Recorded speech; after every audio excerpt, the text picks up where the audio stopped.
Good morning, everyone. I'm very excited today to show you one of the products that we have recently developed in the CIC group at Penn State. We have developed a tabletop augmented reality experience that allowed multi-user. My name is Saleh-Evaluating. I work with John Messner and Robert Leicht. And all of us work at the CIC group, and part of what we do here is focusing on enhancing the collaborative processes across the AEC and facilities management. We do a lot of design reviews, construction planning, and operation and maintenance planning. And central to our research is the use of emerging technologies to improve those processes. Things like augmented reality and virtual reality. And as you may know, AR emerged as one of those promising techniques or promising technologies, and its potential to overlay the digital information onto the physical world offers new possibilities. However, there are very limited use cases where we have a fully functional multi-user experience, and very few of them actually have been evaluated or assessed. So the aim of this study was to address these gaps by evaluating a multi-user augmented reality experience for a construction plan review. And the question that we answered in this study was, can AR provide a suitable environment for reviewing 4D construction plans compared to the conventional method, which is the screen-based reviews? So what we did here is developing a 4D multi-user augmented reality experience. We called it 4D MAR, and designed a comparative study to compare between this 4D MAR and screen-based reviews. We conducted a quasi-experiment with 62 participants and analyzed the results. So I'm going to first take you over the development of this product.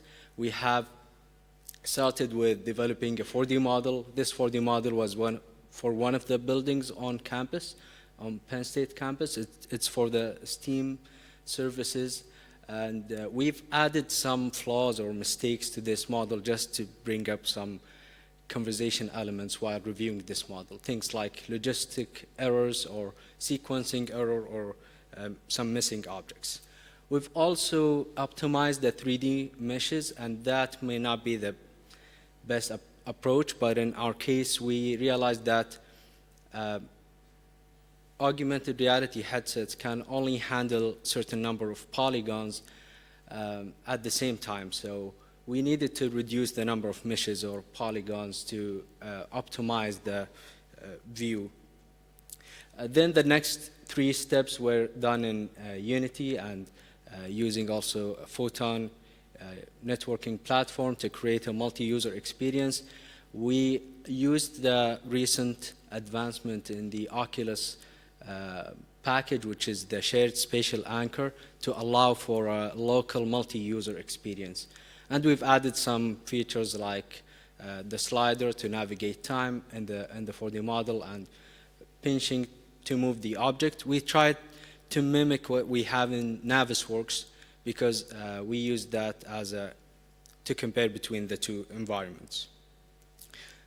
Here is a video of the final product. The top video shows the real environment, while the bottom 2 videos are taken from the 2 different headsets. And you can see that the view here is synchronized when you move the object or navigate through time.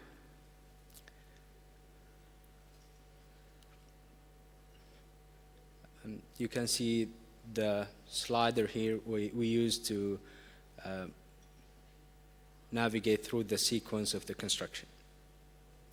Also, here is another photo taken using 3 different headsets at the same time with the model placed locally in the same position. So moving into the assessment, what we've done here is use the same 4D model to compare between the screen-based review using Navisworks and the augmented reality using the 4D MAR product that we've developed. We split the participating groups, so each group had 2 students, we split them into 2 paths. Path A starts with a defined script that explains the experiment. They go through the first review, which is in path A, the screen-based one, using Navisworks, answer a quick survey after, and then go to the second survey. We did the same thing with path B, but switching the order just to make sure that the implementation order did not affect the overall preference of what we have. Those are the components of the questionnaire that answered in the first and second. We collected some background information. We've collected some elements about the overall experience and the interactivity. I'm not going to explain this or show this in the results because the goal of this was to make sure that both systems were functional, and in our case, we didn't find any difference between the two. But I'm going to show you the last thing, which is the overall preference between the 2 environments. So here is a 3D view of what the environment looked like. The one on the left side showed the screen-based with the projected screen, so the 2 students will sit on this table and review the 4D model on the screen or on the projected screen. And the one on the right shows the boundaries of where the augmented reality model was placed. This is a virtual boundary, not a real boundary. Those are some images taken during the experiment. The one on the top left shows the screen-based review and how it was conducted, and the rest images show the augmented reality review. So we had 62 students participating in this experiment, 16 groups in path A and 15 groups in path B. 76% of them have had at least one internship or industrial experience. 82% had limited experience using Autodesk Navisworks, and 71% have experienced AR or VR before. Those are the last questions about the overall preference that I mentioned I'm going to talk about. The first question here was asking about which environment will you use for the next time, and most of them chose AR, which you can see on the left side, 70% of them. The second question was asking about the potential and your opinion about the potential of this being used in the future. Most of them chose AR as well.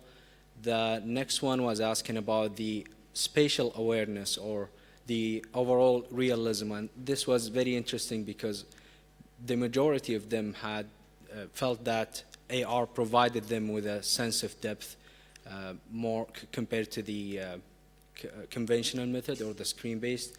And the last one is whether this is suitable for collaborative work or not, and most of them as well chose AR. So for the future, we will address some limitation that we had in this study, like examining this with industry professionals, because we did this with students with limited industrial experience.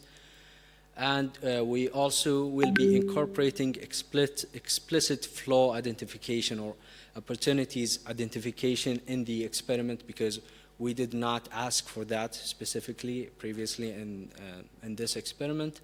And finally, exploring solutions such as performing a more specific or system selective tasks.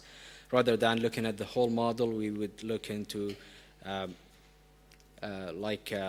specific discipline or a specific zone. And we will try to incorporate things like real-time site monitoring to maybe allow for more digital or constructing digital twin use cases. With that, I'll conclude, and thank you very much.